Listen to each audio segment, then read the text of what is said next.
Sasampahan ang kasong malversation of public funds sa Sandigan Bayan si resigned Congressman Zaldico, pati mga opisyal ng kumpanyang SunWest Construction Company at DPWH Mimaropa.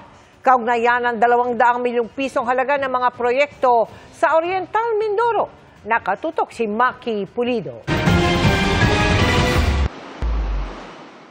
Sa 15 kaso ng anomalya sa flood control project na iniimbestigahan ng Ombudsman at ng Department of Justice, mauna ng isampa ng Ombudsman sa Sandigan Bayan ang kaso laban kay dating Congressman Zaldico na founder ng SunWest Construction Company, mga kasalukuyang opisyal ng SunWest at mga opisyal ng DPWH Mimaropa. Kaugnay ito sa di umano'y substandard na 289 million peso flood control project sa Nauhan, Mindoro Oriental.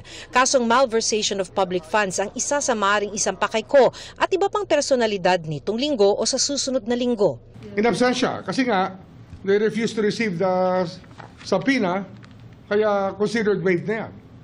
Under due process yan. Siyempre, bibigyan mo sila ng pagkakataong sumagot.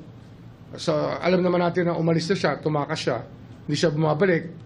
At ayaw tanggapin yung subpoena na binigay sa kanila, kaya further solution na yan.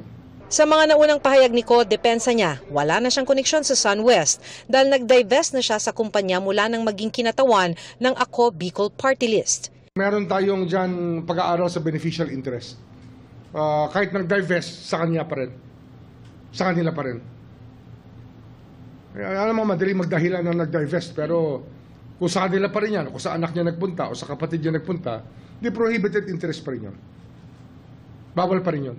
Pinaniniwalaang nasa ibang bansa pa rin si Ko. Kung maisampa na ang kaso, maaari nang makansila ang kanyang passport, ayon sa Ombudsman. Diyan na magsisimula ang pagkansel ng passport. Kasi pag naisampa yan sa Sandigan Bayan, kinakailangan mo ng court order para makansila ang passport. Para sa GMA Integrated News, Maki Pulido, Nakatutok, 24 Oras.